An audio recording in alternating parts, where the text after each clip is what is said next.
Hey, warriors, I want you to pause for a moment. Close your eyes if you like. Imagine the end of the day, the sky turning colors you've never noticed before. A sunset like this leaves you transfixed, not because of the view itself, but because something inside you simply freezes. It's deeper than the horizon, deeper than the clouds. It's your soul quietly, almost inaudibly, whispering, "Is this really it? Is this all you're willing to accept from your life?" This whisper, this barely perceptible nudge, tells you something fundamental and undeniable. Happiness won't knock on your door like a package delivered by an invisible hand. It's not a lottery ticket you accidentally win, nor a blessing someone else receives by chance. Happiness isn't something you stumble upon by chance. It's something you build, step by step, day by day, moment by moment. What really kills me, what truly hurts, is seeing people everywhere living like passengers in their own lives. They sit, waiting, endlessly hoping for happiness, as if it were a delayed Amazon order. And when it doesn't arrive, they point fingers. They blame their jobs, their past, their circumstances, even the universe. They look at other people's lives, thinking that everyone else has somehow cracked the secret code they missed. But the truth is, happiness isn't luck. It's not some magical coincidence. It's not a chosenness or a gift. Happiness is creation. You are the builder, the architect, the engineer of your own joy. Seneca once said, "A precious stone cannot be polished without friction, nor a man made perfect without trials." That's not just a pretty quote. It's the blueprint for your life. Joy doesn't come when everything is easy. It comes from how you act, think, and choose when the world is difficult. Right now, this very second, you stand at a crossroads. One path leads you to where you are, waiting, hoping, wishing. The other path opens up a completely different world, a life where you own your happiness, independent of anyone else, independent of ideal circumstances. And let's be honest, this isn't about pretending. This isn't some toxic positivity where you smile through pain and call it growth. No, this is about becoming strong enough to simultaneously experience both joy and hardship, a person capable of thriving even when everything around you is crumbling. Here are 10 transformative lessons, tools that will help you build a truly resilient and unwavering life of happiness.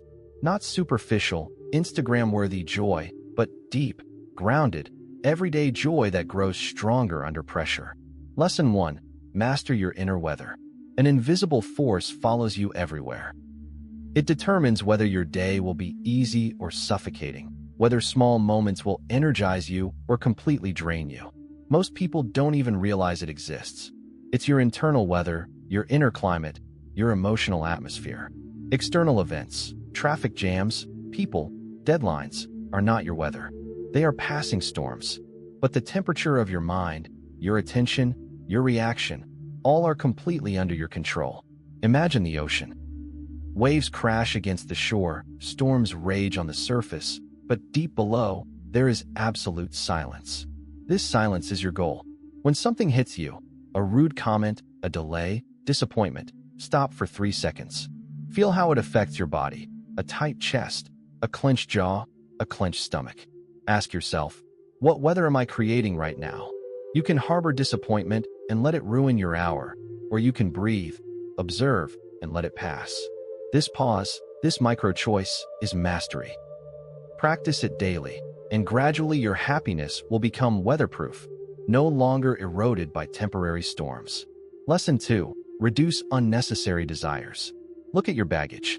Much of it is invisible, yet it's weighing you down. These are desires imposed by society, comparison with others, or past conditioning. Goals you didn't truly choose. Lao Tzu said, "Be content with what you have. Be happy with the way things are. Stop chasing dreams that aren't yours. Stop judging value through money, status, or approval." Here's a practical exercise. Write down 10 things you want right now. For each, ask yourself 5 why questions, digging deeper. Often, you'll discover that you don't really need what you thought you needed. What you need is harmony, meaning, and self-respect. A desire fast, a day without new desires, can rewire your mind to notice abundance, appreciate what exists, and stop postponing happiness. Lesson 3. Develop inner strength, not control. Every minute spent trying to control the uncontrollable steals your inner strength. You can't control others, outcomes, or circumstances, but you can control your reactions, your growth, your resilience. Buddha taught, you lose only what you cling to. Imagine betrayal. One person obsesses over the betrayer, investing energy in what cannot be changed. The other absorbs the pain, remaking it, directing energy inward, learning and growing. Both experience the same thing, but only one gains strength. This is the difference between controlling the external and developing internal mastery. Lesson 4. Respect the present moment. Most of us don't live in the present. We replay the past, worry about the future, and drift mechanically through life. Marcus Aurelius wrote, confine yourself to the present. Practice this daily. Eat mindfully. Walk mindfully. Pay attention to your breath, body, and surroundings. Moments become richer, ordinary tasks become sacred. Presence transforms life, because joy exists only in the present. Your past is data, not a person. Your future is opportunity, not fear. Lesson 5. Develop quiet courage. The courage that truly creates a joyful life is quiet. It doesn't make headlines.